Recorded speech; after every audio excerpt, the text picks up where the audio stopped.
Good day, my friends. How are you? I know, for each of his toes, 1 month for every one of the toes that Peter Navarro has. I think that's kind of sweet and rather poetic by that judge to do that. Don't you think? I think it is. I think so. Yeah, there you go. Well, this is just the contempt of Congress. Wait till they see what he really did.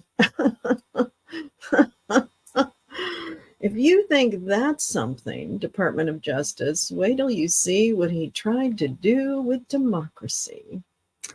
Yeah, so good day, my friends. Good day. Yes, Peter Navarro, news of the day. Yeah.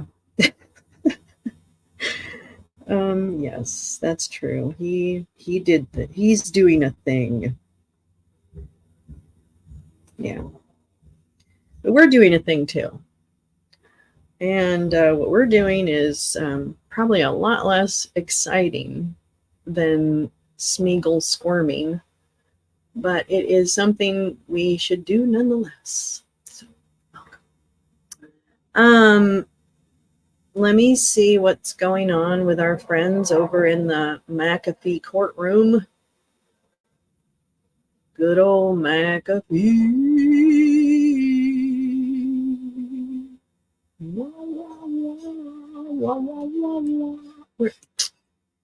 Well, I thought I had you pulled up just a second ago, Your Honor. But I guess I didn't. Scott McAfee cello. He's not, well, of course he's not live yet. It's not time. God forbid anybody should hit the cameras early. You know what I'm saying? But we'll be ready to go when he does.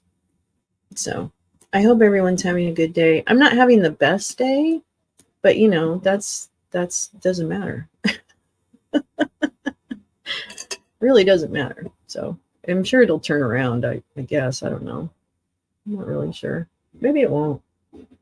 Maybe it won't. So far, so good. Yeah, I'm a little bit whiny this morning, but I'm not going to go into it because I've already done it I've already let it out on Twitter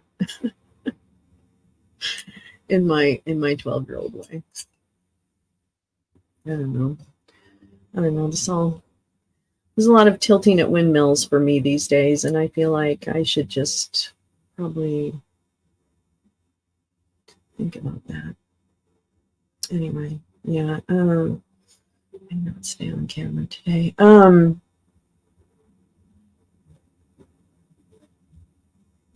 Yeah, it's really, I mean, the more and more that, of course, it's, you know how you don't, not everybody knows, but those of you who are birthing persons might recall that when you get pregnant, all of a sudden the world is pregnant.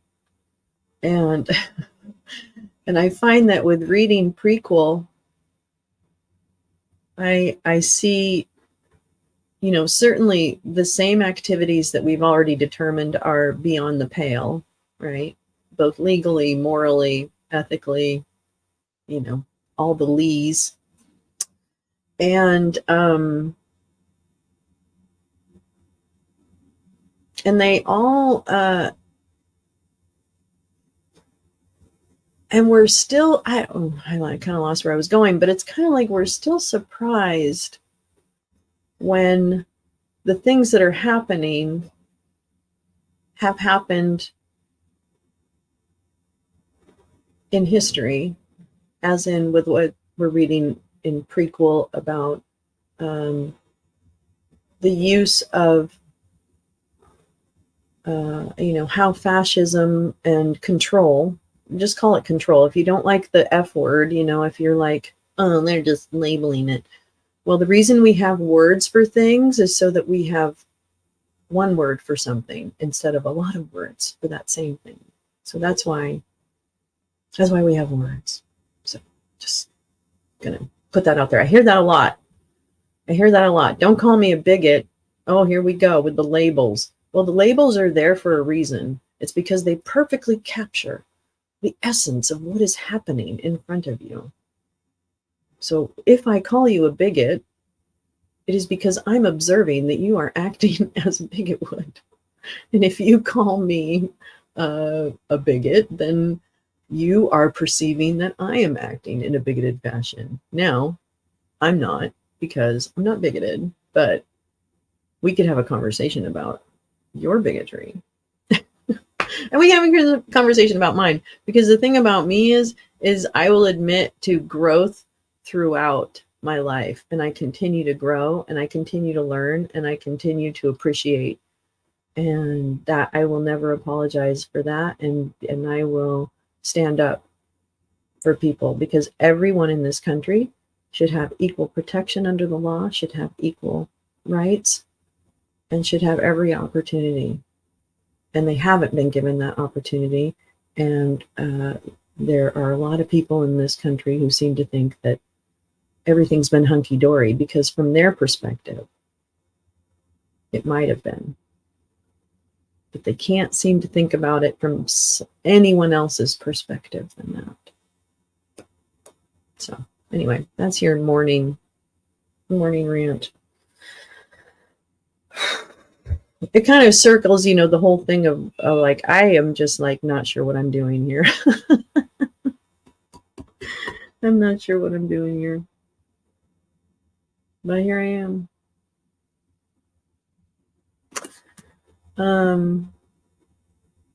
Yeah, for those of you who didn't join us last night on the bedtime story, I had a really great, I drove into Orange County, had an appointment there yesterday. And I drove in, like through freeways, right? Freeways down from Los Angeles, which was, it was okay, but it was freeways.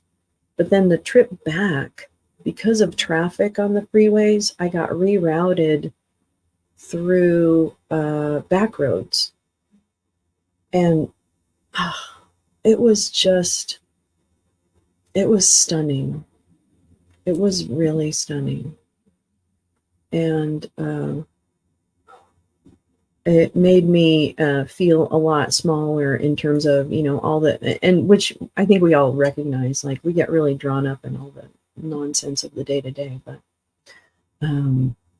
it really gave me a sense of calm. And I was saying last night, when I was I grew up in Northern California, and we would always drive. My dad was big about car trips and stuff like that.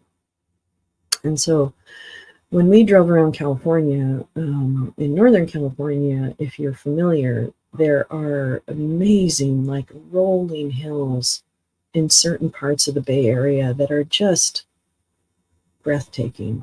And when you fly into San Francisco, you can kind of see the undulation of the hills as you kind of fly into San Francisco. And it's just beautiful. And I've always been like just fascinated by that.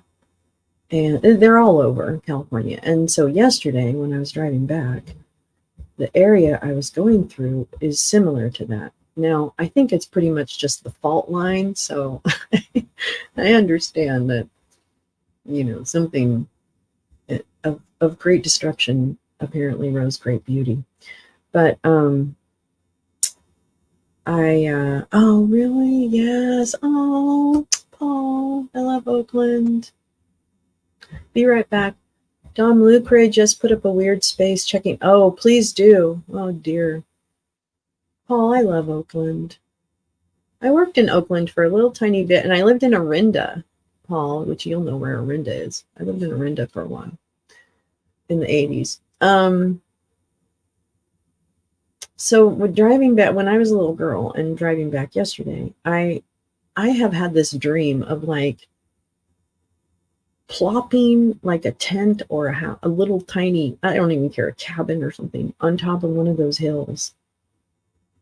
I just think that would be magical. I always thought, oh, just to be able to look around at all the other hills and down at the lights, I just think that would be just like magic. And the reason I think it's probably true is when I lived on a boat, which I lived on a boat for about 2.5 years,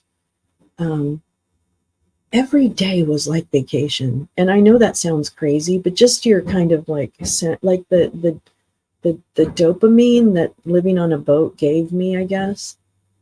And just being surrounded by like something I perceive to be like overwhelmingly beautiful is a way to live. It's a way to live. It's a way to live. Oh yeah. That's a great bike ride. Oh my gosh, that's a great bike ride. Yeah, so anyway, that's the highlight from yesterday. I was going to stream it, but as I said in my whiny ass post this morning, you know, harassment has real life effects. Harassment online, even though I don't really necessarily like look over my shoulder or anything, it made me not stream yesterday. And it was because I was afraid that the person who is like wanting me to be quiet about, I don't know what, bad jokes, you're not alone, lives in that area. She said, I didn't know, I don't care. She said. And so I didn't stream because I thought, well, I didn't want to antagonize. I really did. That was my first thought, is like, I'm not here to antagonize anyone. But then the more I thought about it, I'm like, God damn it. This is like, this harassment shit changes the way you live your life in small kind of micro ways. And that's not okay. That's not okay for anybody, for anyone. Anyway, so that was my whining this morning. Okay, let's check and see if he's there. Hi, Young. How are you? Good to see you. Okay, it was super dumb and I don't get it. I'm back. Okay, well, we're going to check in with our favorite judge. Well, one of our favorite judges. We've got a lot. We've got a lot. But I, you know, if you missed the opening of the show, I'm a little tired. Here we go again. Circus, circus, circus. And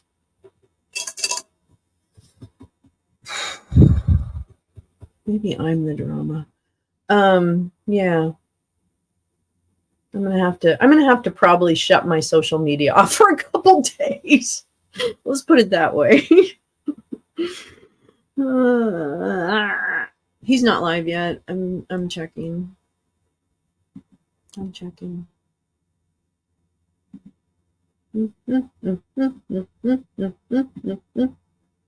Come on, Judge McAfee, what's the matter? Why aren't you going anywhere? Oh, you know what the funny thing is that I looked at fucking Eastman this fucking morning. I swear to God, gal, I looked at it this morning. There is no status update. The last documents filed are still the response to the errata. So there's no status. Didn't see me whine. Oh, I did. Good. I'm glad. I don't, it's more probably therapy for me in my head doing stupid whiny posts than anything else. But hey, Jen, how are you? Good to see you. Good to see you. Yeah, so I did check on Eastman, and Navarro got 4 months, one for every toe. That's what I said. One for every toe that he has. I think that's kind of a sweet little coincidence that the judge kind of threw in there, like an Easter egg, you know? Yeah, it's true. Or maybe, I don't know. I'm sorry. I'm going to stop.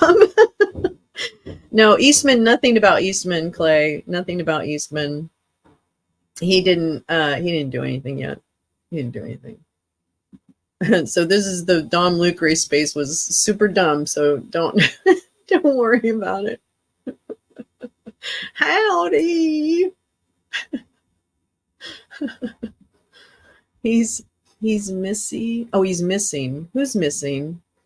Wait, what did I say? Oh, John Eastman. He's not missing. He's not missing.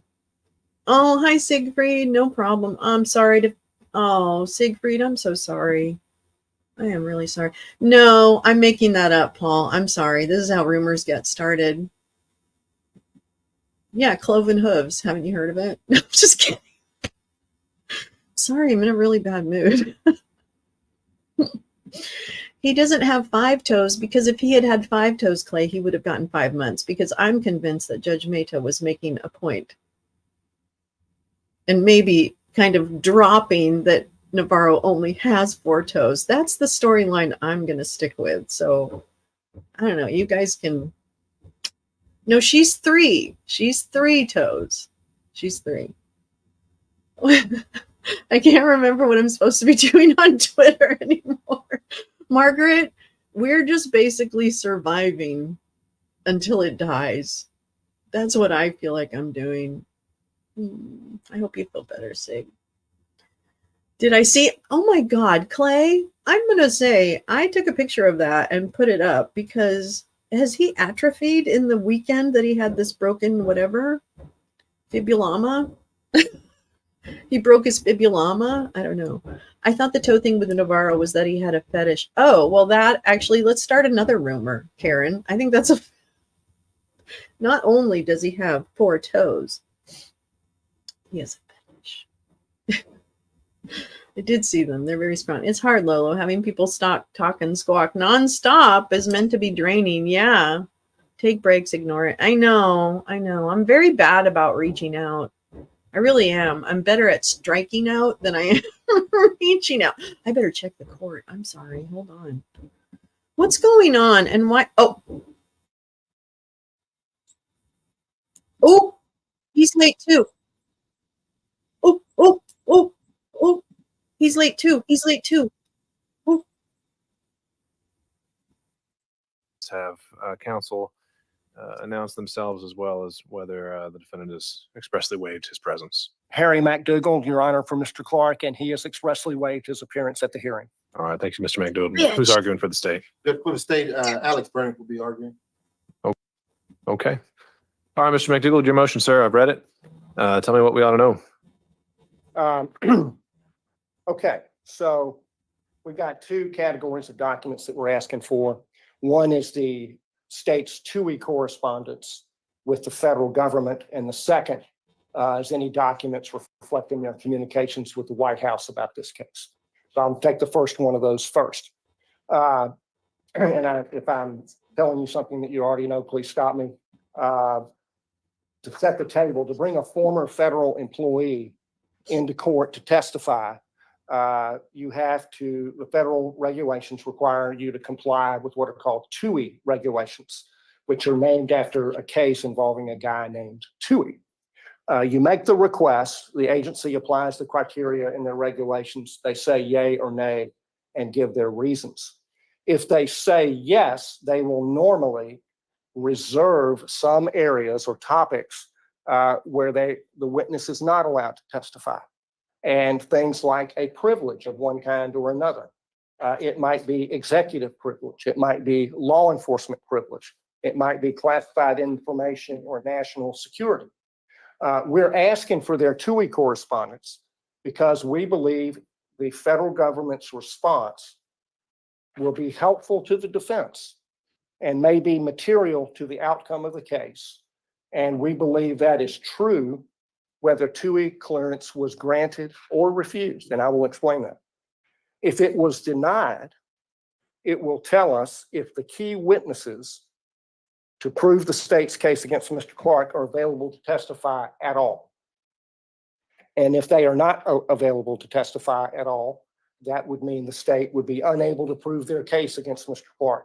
And obviously that would be material and helpful to the defense. I don't know if that's the case, but we have reason to believe that it might be, which I will explain.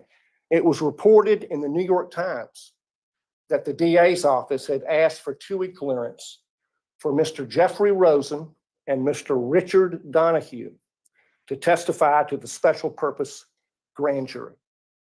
Mr. Rosen was the acting Attorney General of the United States at the times relevant to the charge, and Mr. Donahue had a much more complicated title, but he was number 2 at the Justice Department.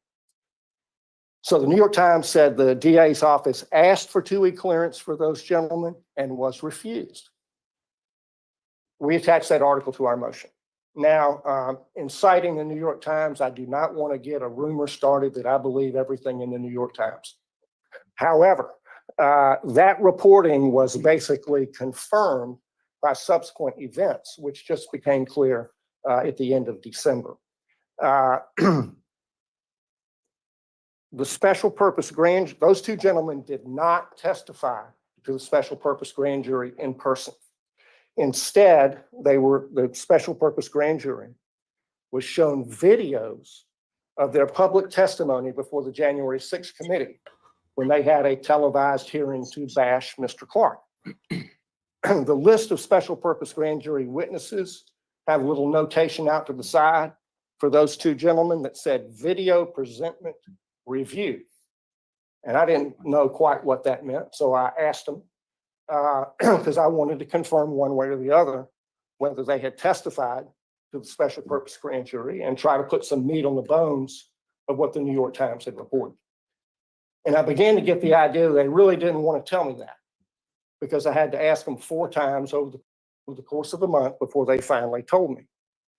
And they finally said on December 27th, as to Donahue and Rosen, the jurors reviewed the video of their testimony. They did not appear before the jurors in person. And they subsequently clarified that that was referring to the January 6th public testimony. So chalk one up for the New York Times. Thanks for that. It confirmed, or seems to confirm, that the TUI request was denied. That supports the inference that it would also have been denied for trial testimony. And that might also be the case for other DOJ witnesses, such as Ken Klukowski. Rosen and Donahue are essential witnesses for the state on count 22 of the indictment, which is the predicate crime charged against Mr. Clark for attempted false writing, whatever that is. If the state cannot get their testimony because the TUI request was denied, the state will not be able to prove their case on that charge and maybe count 1 as well. On the Facebook. Knowing that, of course, would be helpful to us, materially affect the outcome of the case. So we're entitled to it. The correspondence is not privileged, so we're asking you to order that. So let me talk for just a second about what if it was granted versus if it was denied. If it was granted, the privileges are still reserved, often. They might have reserved for executive privilege, law enforcement privilege, and classified information. Those would be very significant points for our case, for our defense, because we are asserting all of those privileges. That's part of our defense. The conduct alleged against Mr. Clark relates to discussions that he had, allegedly had, with the number 1 and number 2 officials at the Department of Justice about whether and to what extent to assert Article 2 law enforcement authorities. If those privilege limitations are set out in the TUI clearance letter, it would support our arguments on those privileges. And the same is true for any reservation with respect to national security information. If the government's witnesses are barred from testifying on those topics, these witnesses, Rosen, Donahue, Klukowski, or any other federal government witness, it would limit the state's ability to prove their case at a minimum, but it would also, and more importantly, limit Mr. Clark's defense because his defense relies on topics that are within the scope of those privileges. So those would all be very good reasons to deny the TUI request in this case. But if they were granted, the terms, conditions, and limitations are going to be important and likely to be helpful to us to know what might be coming, and they might materially affect the outcome of the case. Now, if the requests were denied, the reasons that would be given for the denial are also likely to be right in line with our arguments in this case. It stands to reason that and I don't know this, okay, but this is inference. The federal government might have denied the request based on federal supremacy and immunity doctrines in combination with the privileges that I have mentioned. It would be helpful to our federal supremacy and immunity arguments if the Department of Justice were taking the same position. Now, if their TUI requests were denied on those grounds, I could certainly see why they wouldn't want me to see it. But they should be required to produce them. If it was all in their favor, they'd be cramming it down my throat. So that is the argument on the TUI correspondence. And I'll now go to the White House contacts unless you have questions, Your Honor. Yeah, let's dig into that a little bit, and maybe it'll make more sense to divide these up. So I certainly understand the legal strategy and the point of view you're coming from. What I'm less clear on is that there is a legal remedy at your disposal. So just kind of taking it step by step. Sure. Would you, I think you kind of hint at this in the motion, would you concede that as a statutory matter, these wouldn't fall under Georgia's statutory means of discovery? Is that fair to say? I think that's right. The language of those code sections is LOL. limited in a way that I don't think this can be fit into it. Okay. So we're solely in the ballpark of Brady. Brady and due process generally. Okay. Your Honor. And so then the first thing that I guess the hurdle to clear with Brady is when it becomes due. And so you cite some Ninth Circuit case law to me in your motion. Would you agree with me that the Ninth Circuit case law you cite is not applicable in Georgia? And in fact, By the way, Georgia's gone and- the other way. And, you know, if you're reduced to citing Ninth Circuit authority, then this means you can't find something else. So I concede that readily. Okay. So my argument is that it's exculpatory. This information is exculpatory. What's the definition of exculpatory? And Well, but before we can even get to that, we have to talk about when. And so purely on the issue of when, the Ninth Circuit says Brady becomes ripe before trial. right. But from what I can see in Georgia, they've not extended it that far. They've always said Brady becomes due when trial starts. Is that your read of the land as well? Where does that leave us then? Well, I think to be fair in the case, I mean, the Brady doctrine originates in due process. Okay, so we're not in a stovepipe, we're in due process land. We have a motion deadline coming up. If the Department of Justice has told the DA's office, you can't have these witnesses because it is offensive to federal supremacy and immunity, that would be pretty good for us on the motion. And so to be fair to us, to give us due process of law, we should have access to that evidence. And that's evidence that would strongly It's support. perfectly I don't know what it worded says. It and might say, Bruce you know, Clay you got a is free shot. clean. But if it does say that, we would have arguments to make about that. And this was also something I think I brought up with Ms. Bernard last week, which is let's take out the complications of TUI and the federal guidelines. If this was just the type of murder case that we hear every week here in Fulton County, where defense attorney says, I need to know whether the sole eyewitness is going to be there at trial next week, because if he's not, then we should roll forward because I don't need to take this generous deal the state's offering me. That would never be granted, would it? How's this any different than that? Because it would be a legal unavailability of the witness, as opposed to the witness has run away or the state is deciding whether to call them. I'm not asking you to take somebody on a may call list and tell me whether they're really a will call witness. I'm wanting to find out, is the witness available at all? Never. And remind me with TUI though, can that be decision revisited at any point? I mean, up until the day Okay. they're scheduled to testify, could the Justice Department say we changed our mind? The witness is cleared. Well, I suppose they could. They federal supremacy would allow them to do that, but the federal supremacy issues in the case are significant for Mr. Clark. And if they took the position they're not allowed to testify to a special purpose grand jury, there must be a reason for that. And I don't know what they said. I don't know what their thinking was, but it could certainly be any of the reasons that I've given you. Mm-hmm. And if that was their reason then, what would change about any of that now? Okay, so the distinction you're saying is that this is more an issue of legal unavailability versus your run-of-the-mill case would just be Right. logistical unavailability? Yeah. So it's like, imagine if the What if let's see, what if that eyewitness in the murder case had fled the United States If they and they're knew- beyond extradition. They are legally unavailable. if It's the same issue. prosecution knew that, I think they'd be obligated to tell the defense because it would mean they can't prove their case. So it's like if the witness was dead and the government knew it and we didn't. All right, that's another good example because that has, I mean, a dead witness, that has to have been something that's been litigated before under the context of Brady. I Have we found haven't a case like it, that? But I will take another look but I will give you the caveat. There are movers in my office right now. So we're a little out of pocket, but I'll see if I can find something on that. Are you all right. fucking kidding me? Why don't we split it in half then? Why don't you and let's fucking hear from the state work on that before you issue. come to class? You fucking fascist. All right, Mr. Bernie. Yes, Your Honor. With Jesus. respect to the DOJ 2 requests, those were communications about logistics and procedure. Brady does not require the disclosure of communications of logistics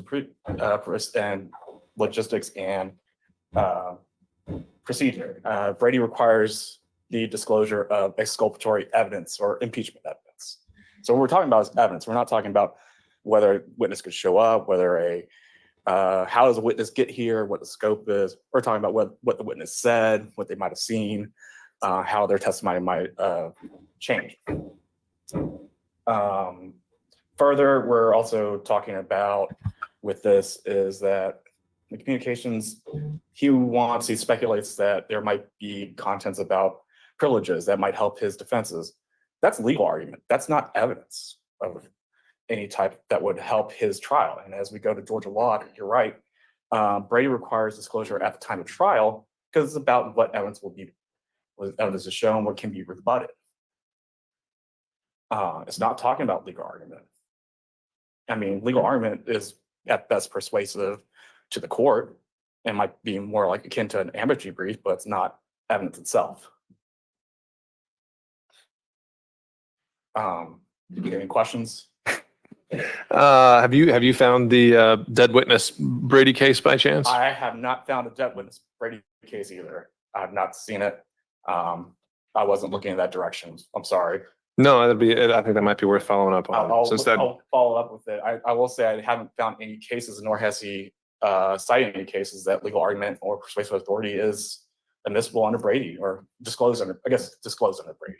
And setting aside the legal merits, is there anything that the state would like to declare as it relates to TUI in this case? Declare that this was relevant just to the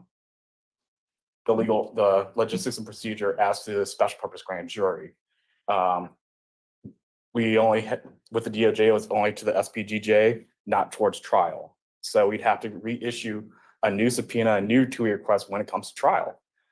And So are the it's pretty guidelines any different when it comes to the DOJ considering it under the auspices of a trial subpoena versus a special grand jury?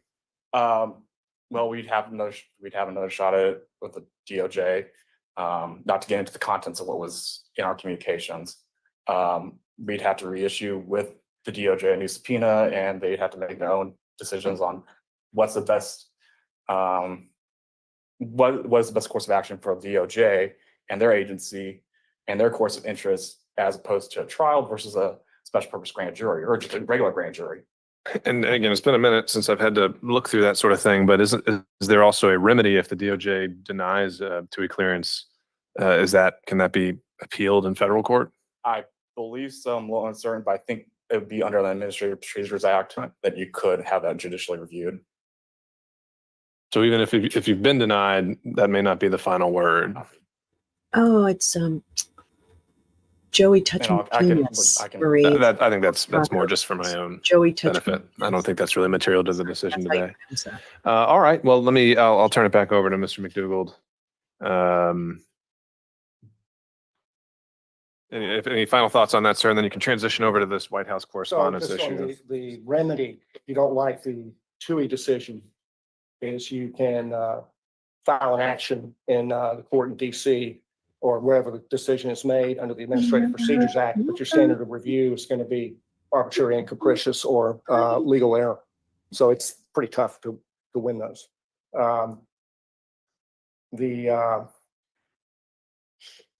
But the it sounds like they haven't made a request for trial. He didn't say that affirmatively, but it sort of sounded like that. But they did make a request for the special purpose grand jury, evidently, and it was evidently denied. So that is very likely to have meaningful information Well, I like it's for much our better. case. And Mine's not safe. you know, the but- point he makes about what's the scope of Brady, there's something to that, but the definition of exculpatory that we quoted in our filing, that's the 11th edition of Black's under the tender mercies of Brian Garner. But the definition was when the evidence may be material to the outcome of the case. And if you, But I guess that included in the definition is what is evidence? yeah, what is evidence? Is someone And, going to be in a place or not going to be? Is that evidence or is that logistics? But it's sort of a phenomenology problem. Here it goes to the absence of evidence, which is an evidentiary point. And if the state knows that it will not have sufficient evidence to prove the case against Mr. Clark, we ought to be entitled to know that now instead of being put through the agony of all this, being indicted and publicly, subjected to public ridicule the way. Well, I guess that'd be the other question I could have asked Mr. Bernick here is you mentioned count 22.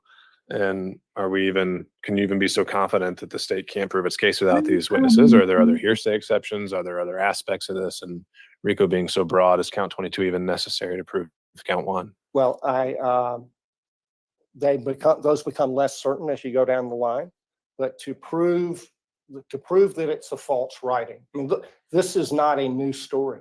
We're litigating the exact same theory in Mr. Clark's bar case, where he's charged with attempted dishonesty. And the explicit argument is that Rosen and Donahue said that the things in this letter were not so. And they would not agree to the letter. They were against it. They hated the letter. Okay, fine. Well, who is going to put on testimony of what they said to Mr. Clark? It's them.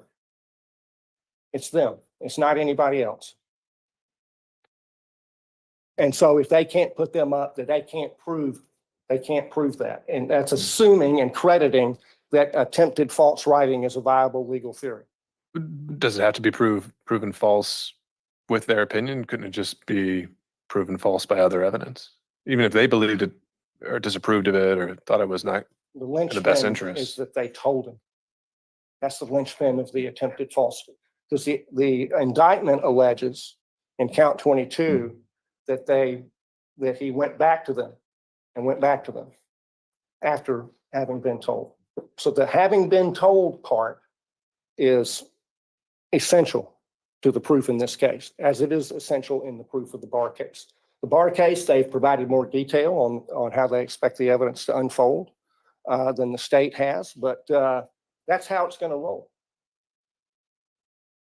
Okay. All right. So let's talk about your part 2, White House communications. Right. So we know that there were contacts between the White House and the prosecution team because Mr. Wade's billing records that were filed into the Mike Roman motions show a conference of White House counsel on May 22nd of 22, and another conference at the White House, I believe, in November 18th of 22, which brackets more or less the work of the special purpose grand jury. They were impaneled on May 2nd of 22, and I think they heard their last testimony right around that November timeframe. The reason that matters, Your Honor, is the obvious political dimensions of the case. The DA was already disqualified from investigating or prosecuting Burt Jones because of a political conflict of interest, because she was campaigning for his Democrat opponent using the imprimatur of her office. So the DA's politics were already in this case on a de jure basis, long before the indictment was even issued. The White House has its fingerprints on all 4 criminal prosecutions of President Trump. And now we know they have their fingerprints on this case. President Biden is reported to have complained that the Department of Justice was taking too long with the case against President Trump. And he said at the White House on November the 9th of 2022 that he would pursue every constitutional means of stopping President Trump from taking power. And that was 9 days before the November 18th meeting at the White House reflected on Mr. Wade's bills. The criminal cases against President Trump are being pushed to have their trials before or during the election. The DA in this case is pushing to have this case start in August. And according to their time budget, that means that it would be tried while voting was occurring. A reasonable person might view the whole picture as having a political purpose. And in fact, a lot of people in this country view it that way according to opinion polls. And certainly most Republicans view it that way, assuming they're still entitled to have opinions. So those communications with the White House are relevant to a potential selective prosecution or due process defense in this case. And as for Mr. Clark, one reason we are a little suspicious about politics is we cannot find any other cases where a lawyer or anybody else, for that matter, was prosecuted over a draft letter that was never sent under a theory of attempted false writing or attempted false statement. I haven't found a case where that happened in Georgia, nor anywhere else. Maybe it's out there, but I haven't found it yet. So that alone, when you can't explain it, when it doesn't make any sense, there must be some other reason. It is reasonable to infer that it's politics. So we're asking the court to order them to produce those documents in addition to the two-week correspondence. Now, I expect what we're going to hear is what we heard on President Trump's motion, that there aren't any documents, but they haven't said that yet, so they get a chance to come up and respond to that. Okay, well, we'll start there then. All right, thank you, John. All right, Mr. Bernick. So let's start there.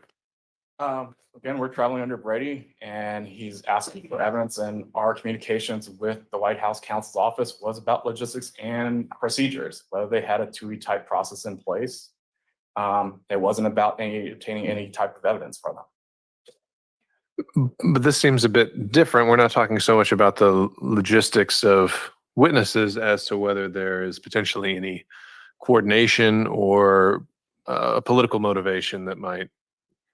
Well, that's speculation. And it would be speculation right now because I think he concedes he doesn't have access to your emails, and it would be unlikely unless he was sitting in the room or bugged it that he'd have any idea what was in there. But apparently he's got some documentation that a meeting did occur. I mean, yeah. And so I guess the issue would be a selective prosecution claim can be brought pre-trial if they think that there are grounds on it. And that's a bit different than just asking about whether a witness is going to show up or is not going to show up, right? Correct. So the original question was, is there something actually in writing that shows communications between the office and the White House counsel? We did get a letter from the White House counsel's office. All right, It was so about logistics and procedures, as stated before.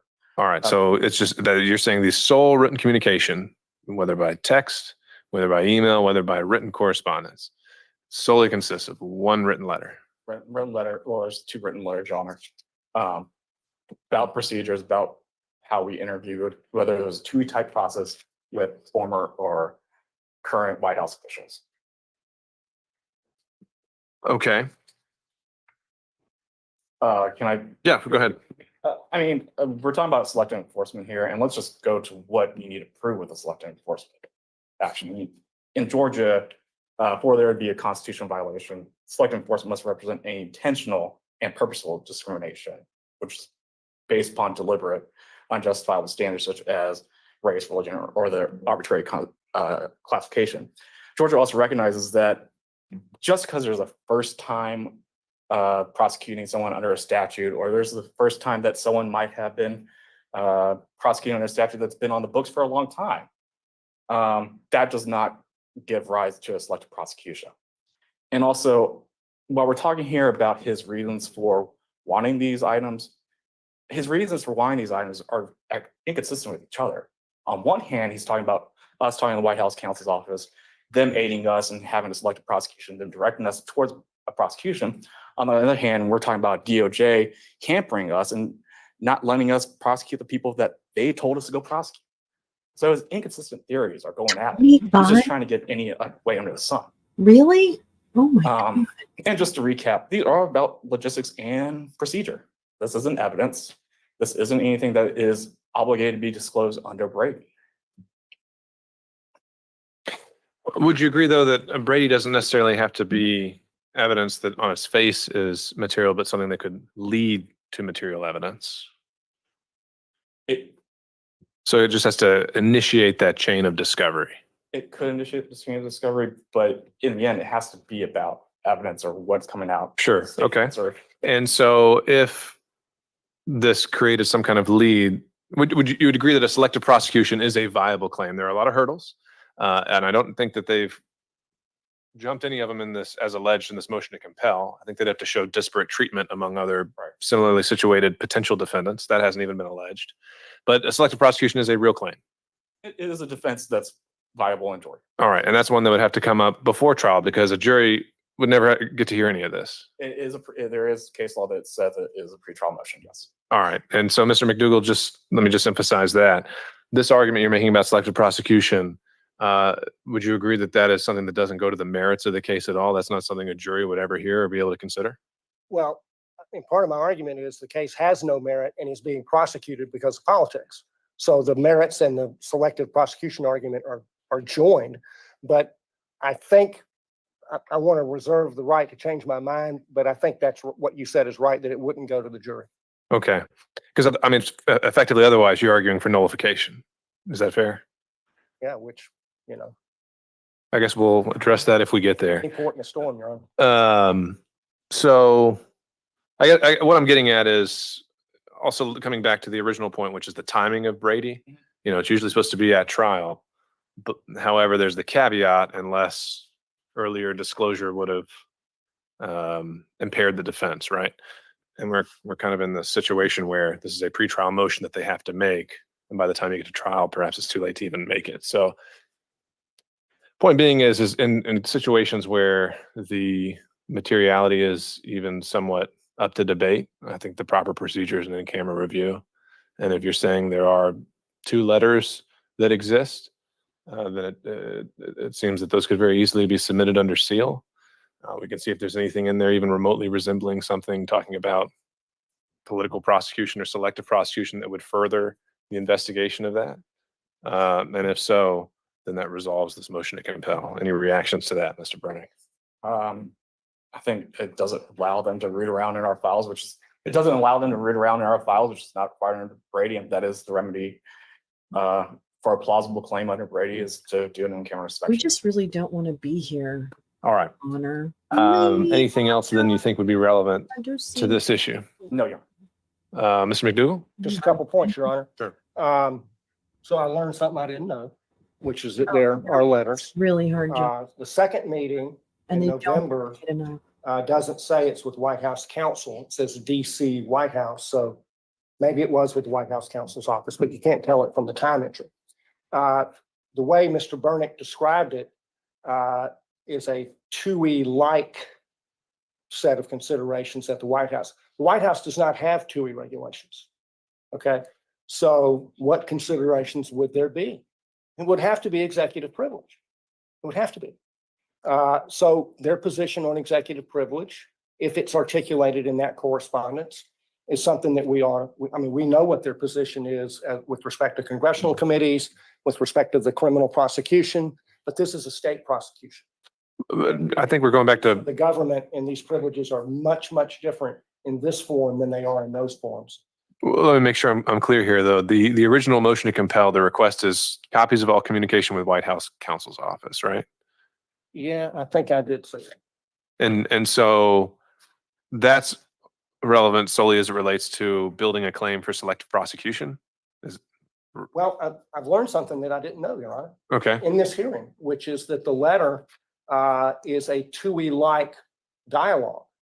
And I think we ought to get that too, for all the reasons I gave as to the other TUI correspondence. And the TUI correspondence is not just with DOJ. There are other federal agencies that have former employees with knowledge relevant to this case who were on the state's witness list. I'm surprised they didn't suggest The former head of Green. CISA, cyber infrastructure security agency, people like that. And we might want to put up the former director of the Office of National Intelligence, Mr. John Ratcliffe. So That actually reminds me Say of a what point I meant now? to ask you on part Say one. what now? Were you saying You that might be an unindicted you were needing the co-conspirator, so that testimony might of not work out. Rosen and Donahue because you believe that would help your defense? no, I'm sorry, Your Honor, if I wasn't clear. From what we know, their video Sure. testimony was presented to the special purpose. You would be grand jury. fine if they didn't show up in court, is what you're telling me. I'd be thrilled Okay. if they didn't show up. All right. I just want to make Because I that don't clear. think I would have to show up either. Okay. All right. All right. I understand the point you're making on TUI. I'm still struggling to see how that fits into Brady, but I'll take a look at the case law You know, and we'll see.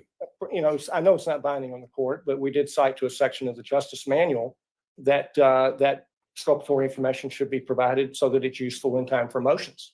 And that's consistent with the But didn't he just say that he was underlying it was doctrinal exculpatory? purpose of affording the defendant due process. I mean, do we have to wait until after the conclusion of the state's case to know that they can't prove it if we know that these guys can't testify? Question, I isn't certainly it? hope not. Bad. Mr. Byrne, do you want to speak to that at all? If we're even talking about a material issue, can the state prove its case without Rosen and Donahue? I think we're under, prosecutor ethics to continually review our case as we get witnesses and evidence and different facts come up. And so if we couldn't prove our case, we have to be able to review them. Might have to dismiss it. It happens all the time in other prosecutions and happens in this courthouse that we can't prove something, we don't process it. So as it comes through, we'll continue to abide by our ethical, obligations. Your Honor, by indicting Mr. Clark, they have represented to the court and to us At the time of indictment. and the world that they can prove the case. And they may have a letter that tells them they can't. And if that's true, that's important. As I understand it, that letter was saying potentially that they couldn't testify before the special grand jury. And I guess there's a question of whether they might have another letter at some point in the future indicating whether that's going to be the case for trial. So the argument evolves, right? And just to clarify on this letter with the DOJ, we're not getting into the substance of it, whether it was a denial of grant, not because that gets into the substance of what's going on, just that it's generally about TUI processes. Sure. All right. Well, I guess as indicated, I'll take a second pass at how these two requests might fit into Brady. And as to the second issue, we'll start just with the in-camera review, seal the documents on any correspondence with White House counsel's office, as that's what was requested in the motion to compel. And why don't we start there? If you can have that to me, if you can compile it. And then after I've had a chance to review it, then I'll make the findings, whatever I need to make in the written order addressing all of these issues. And Your Honor, if I may be so bold as to suggest an in-camera review of any TUI correspondence with the other agencies as well. Well, let me see where Brady falls in that, where it falls first. I think that I'm stuck more on the legal issues there. Okay. All right. All right, Judge. And we'll go from there. Anything else then on this motion to compel? No, but I wonder if Otherwise- we might approach the bench to discuss the motion that I filed earlier this week with a request to file under seal. Sure. That's fine. We can do that. Before we do that, just we can wrap it up though, if there's nothing else. Well, when do you want the correspondence to you filed under seal? I mean, how long do you think it'll take you to compile it? If it's two pieces of paper, Those two pieces of paper, but if you wanted to, yeah, that shouldn't take that long. I'll be here tomorrow too. Okay. And I think you can just do that, a physical copy in an envelope, and let's say COB by the end of the week. All right. Okay. Thank you. If there's nothing else, then we'll be off the record. All right, thank you. Continue. Yeah.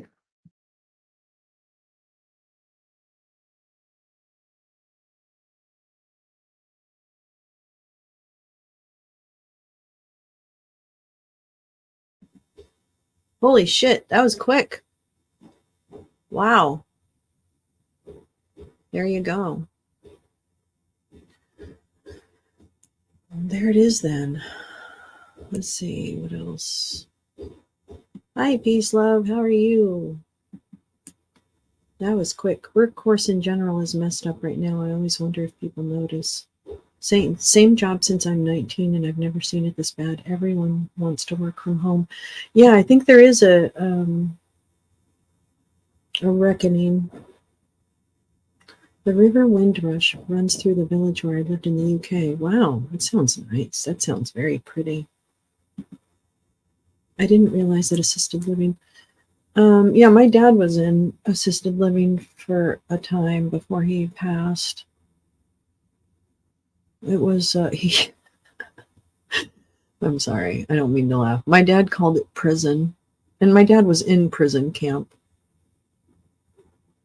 And he's like, "This place is a prison."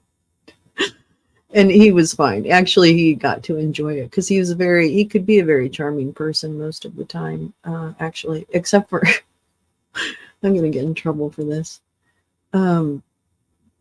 There were times when he may walk down to breakfast in his underwear with a t-shirt, but underwear.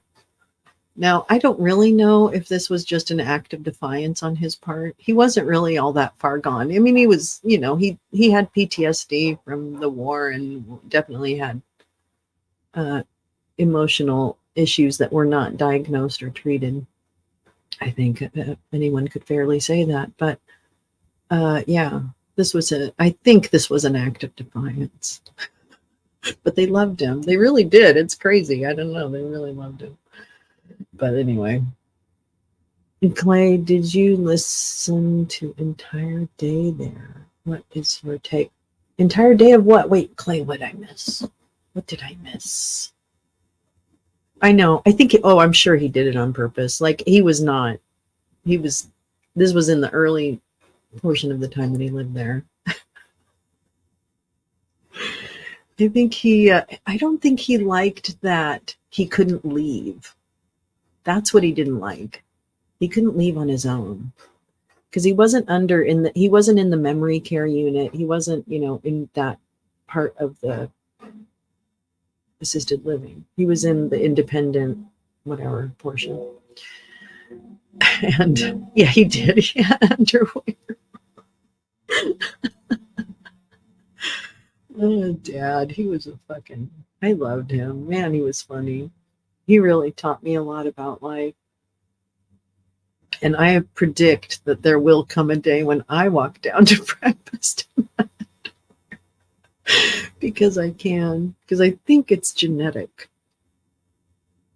Oh my God, it was terrible. It was terrible. Actually, it's funny. My daughter and she was pretty young at the time. We were both living in the Bay Area, but he was living in the South Bay and I was living in the North Bay. And every weekend I was working. Every weekend, my daughter and I would drive down on Friday night and and this sounds like it's really like a hardship, but I'm just telling you because it's funny. Because he lived in like a little studio apartment in the assisted living, we would sleep on the floor in sleeping bags and spend every weekend with him. And it was joyous. I mean, I loved it. He loved it. My daughter loved it. We still talk about it. We did it for about 3 years. And it was important. We watched a lot of Walker, Texas Ranger. So funny enough, my dad was very leftist. I mean, really leftist. But for some reason, he was fascinated with Walker, Texas Ranger later in life. And he would watch them and just like, there's no blood. Look, they shoot each other, but there's no blood. And then also, we would watch Sound of Music. And every fucking time, and I think he did this on purpose too. Every time he's like, did she win an award for this? Like, and every time, and I probably would still have to do it, I would have to look it up. I still don't know if that bitch won an award for that movie. Anyway, so that just came to mind. That has nothing to do with Jeffrey Clark, but it has to do with boxers. So staying in the underwear theme. Yeah, it is sad. I don't like it. I told my daughter, if I basically, I said, if I lose my, my awareness of what's going on around me, I think it's time to just put me in the cheapest home possible. Genetic underwear. I know. He was a sweetheart. He was a good guy. He was a really good person. I mean, we had our times and troubles like any father-daughter. But I know, like one of the most fucking MAGA guys in the world. Oh, transition's terrible. I mean, he hated fucking, what's his name? The guy. But he loved that fucking shit. Anyway, all right. Well, let's see. Is there anything else happening crazy? I think not. I think what I'll do is release you from me.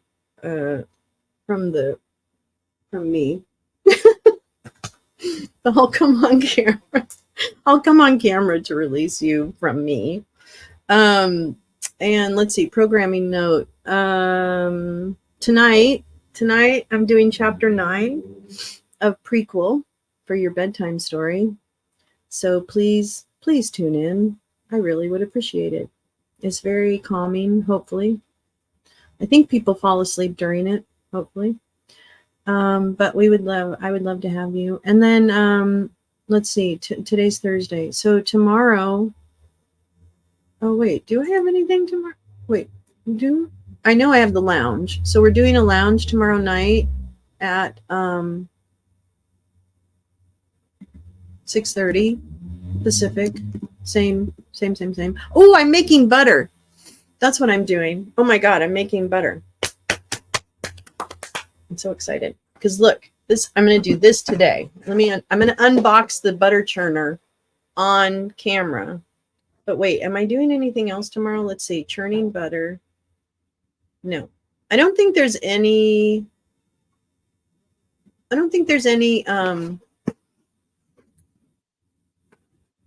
legal streams tomorrow morning, but I'll see.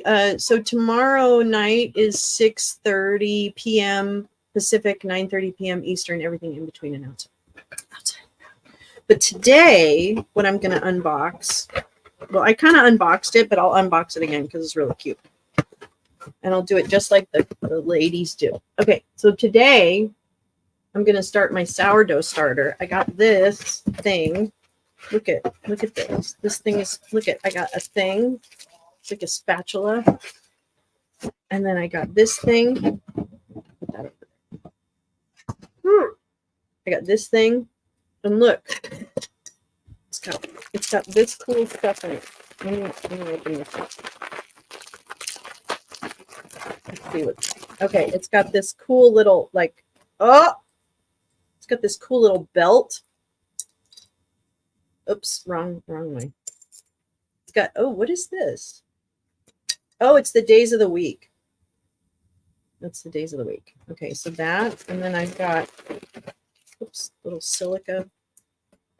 Got cute little tops for the thing. So then when you can, this is going to be hard. And then, see? And then, I'm sorry, I got fingerprints all over it. And then, multiple. Oh, I don't know what this is. I think this is this is a temperature thing. Oh, it's in Celsius. Okay. Anyway, they have this temperature thing. Look at that. And you're supposed to put that on the side of the glass. Isn't that cool? Anyway, so I'm going to do that and try and make some sourdough. And then tomorrow night, I'm going to churn butter, baby, on camera. And we're going to do trivia too. We'll definitely do some trivia. But I'm going to churn some butter. I'm really excited. I'm going to see if there's a farmer's market tomorrow, because maybe I'll try and get some like fresh cream, you know, like really super awesome cream. Anyway, so yeah, tune in for the butter churning. And tune in tonight for chapter 9 of Prequel by Rachel Maddow with commentary and ASMR. So I'll help you go to sleep. That's what I'll do. I'll tuck you to bed. Anyway, good night. Good night. Good night. I'm going to bed now. No, now what I'm going to do is get really, really, really motherfucking high is what I'm going to do. Your dad. Yeah. Yeah. The cats will love the churning of butter. Yes. I don't know. I've never given them human food. I wonder. Really? He liked Tom Selleck? See, my dad didn't like Tom Selleck, but basically liking Walker, Texas Ranger is the same thing as liking Tom Selleck. I want to eat Democracy Doggo. It's crazy. I mean, really. Crazy. Anyway. So your wife is baking a king cake? Ooh. Ooh. Oh, wait, what is it? Laissez le bon temps brûlé? Is that what it is? Laissez le bon temps brûlé? You wrote a dad thread? Hopefully I can stay awake. Oh, girl, I would not blame you if you couldn't. I'm going to tell you right now. I can hardly stay awake for shit. You wrote a dad thread for the 28th?